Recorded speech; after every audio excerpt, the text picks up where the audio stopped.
요즘 역류성 식도염으로 고생하는 분들이 많은데요. 우리나라에서는 최근 역류성 식도염 환자 수가 연간 490만 명 정도로 국민의 10명 중에 1명이 앓고 있는 것으로 추정된다고 합니다. 역류성 식도염으로 인해서 속쓰림이나 신물이 넘어오는 증상, 그 밖에 가슴 통증이라든지 만성적인 기침, 목이 쉬는 증상들로 많이 힘들어 하시는데요. 처음에는 대수롭지 않게 여기다가 점점 증상이 심해져서 병원에 가면은 약 처방을 받고 복용할 때는 호전됐다가 약을 끊고 생활하다 보면 툭 하고 재발이 하기에 많은 분들이 고민이 많은 질환이 역류성 식도염입니다. 이번 영상에서는 이러한 역류성 식도염이 어떠한 질환인지, 왜 생기는지, 또 이를 호전시키기 위한 생활 습관들이 어떠한 것들이 있는지 등에 대해서 알아보도록 하겠습니다.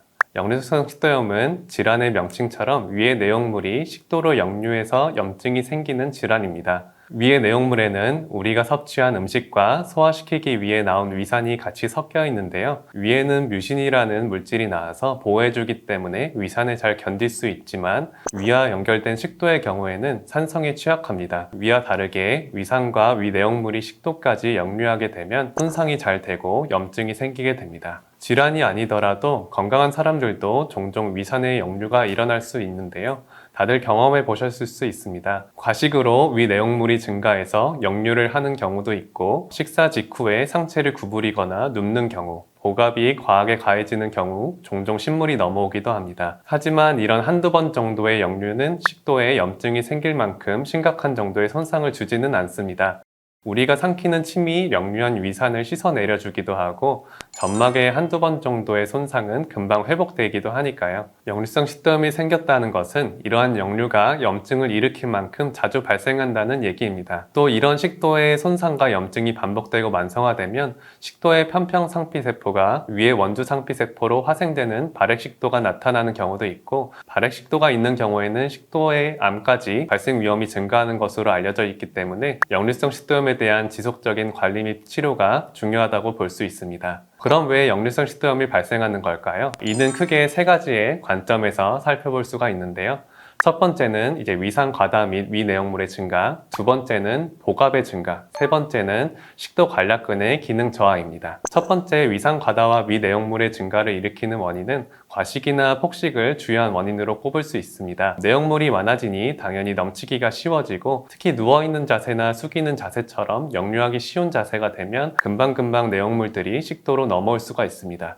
두 번째는 꽉 끼는 옷을 입거나 아니면 복대를 차거나 임신한 상황, 아니 만성적으로 기침한 등의 복압을 증가시키는 환경이 자주 반복되게 되면 이에 의해서도 쉽게 역류할 수가 있습니다. 세 번째 원인으로는 식도 관략근의 기능 저하인데요. 식도에서 위로 이어지는 부분에는 하부식도 관략근이라는 근육이 있고, 또 그 주변부를 횡격막이 감싸고 있어 하부식도 관략근과 횡격막의 협응을 통해서 위 내용물이 역류하지 못하게 방지해주는 밸브의 역할을 합니다. 역류성 식도염에 커피 먹지 마라, 초콜릿 먹지 마라 하는 내용들이 이에 해당되는데요. 하부식도 관략근을 이완시켜서 꽉 조여지게 못하게 만드는 술이나 커피, 초콜릿 같은 음식들을 섭취하거나, 횡격막의 이완 수축이나 호흡이 정상적으로 이루어지지 않아서 관략근의 역할이 잘 수행되지 못하면 밸브가 느슨해져서 내용물이 식도로 잘 역류할 수 있습니다. 역류성 식도염에 약 처방을 복용할 때에는 위산 분비 자체만 저하시켜 호전시키고자 하는 경우가 많지만, 이러한 세 가지 관점에서 본인의 몸이나 생활 습관에 어떠한 문제가 있는지 살펴보고 문제되는 부분들을 잘 해결해 준다면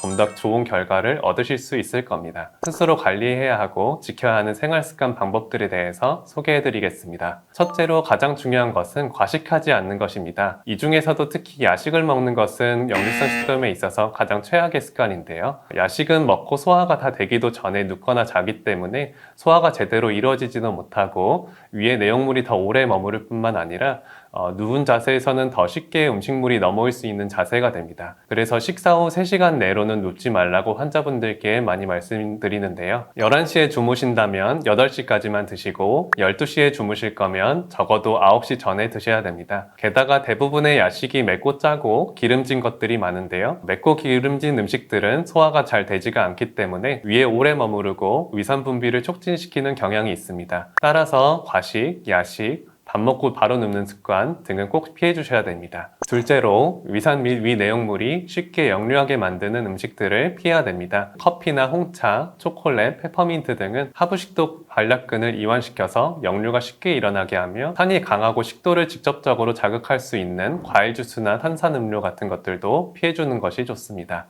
또 음주, 흡연들도 역류를 쉽게 일으킬 수 있는 역류성 식도염의 위험 인자이니 그런 것들은 피해 주시는 것이 좋겠습니다. 셋째, 매일 같은 시간에 규칙적으로 천천히 드셔야 합니다. 우리 몸은 밥을 먹을 때가 되면 그 시간에 맞춰서 위산을 미리 분비해 놓는데요. 잠자고 먹고 배설하고 움직이는 시기를 예측하고 미리 대비하는 거죠. 한 끼 식사 시간에 분비되는 위산은 작은 생수병 한 병 정도, 약 500ml 정도 됩니다. 그 시간에 맞춰서 밥을 먹지 않으면 그 위산이 한동안 찰랑찰랑 위에 차 있게 됩니다. 역류하기 쉬운 조건이 되는 것이죠. 게다가 불규칙적으로 식사를 하게 되면 급하게 더 많이 드시게 되는데요. 뇌가 충분히 느끼기도 전에 급하게 드시면 더 많이 먹게 돼서 위장에도 가득 차고 위장과의 사인이 맞지 않으면 위산이 더 많이 나오게 됩니다. 절대로 급하게 많이 드시지 마시고 될 수 있으면 매일 규칙적인 시간에 꼭꼭 씹어서 충분한 포만감을 느낄 수 있도록 드시기 바랍니다. 넷째, 복부에 힘을 많이 주는 운동이나 꽉 껴서 복부에 많은 압력을 주는 옷들은 피해 주시는 것이 좋습니다. 앞서 복압의 증가가 위 내용물의 역류를 쉽게 더 일으킬 수 있다고 말씀드렸는데요. 윗몸 일으키기나 복근 운동 등 강한 복압을 요구하는 운동을 많이 하고 계시다면 줄이시는 것이 좋겠습니다. 복압을 너무 상승시키는 운동이 아니라면 오히려 적당한 운동은 역류성 식도염에 도움이 될 수가 있는데요. 운동 종류와 상관없이 주당 약 3시간 이상 운동한 경우가 그보다 적게 운동한 사람보다 역류성 식도염 위험도가 낮아졌다는 연구 보고도 있습니다.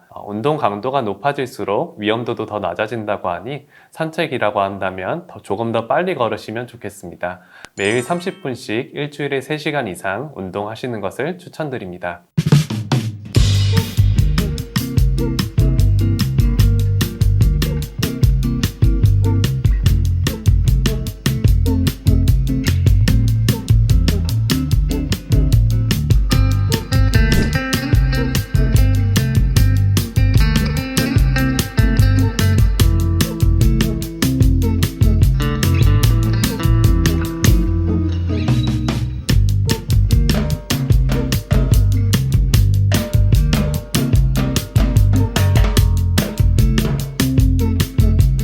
위산을 역류하게 만드는 생활 습관들만 개선해도 역류성 식도염은 충분히 잘 관리될 수가 있습니다. 어떠한 약보다도 효과적인 것은 생활 습관 개선이에요. 이번 영상에서는 역류성 식도염의 원인과 개선시킬 수 있는 생활 습관에 대해 알아보았고, 다음 영상에서는 이러한 생활 습관 개선과 함께 역류성 식도염의 문제를 기능적으로 개선해 볼 수 있는 관리법에 대해 소개해 드리겠습니다.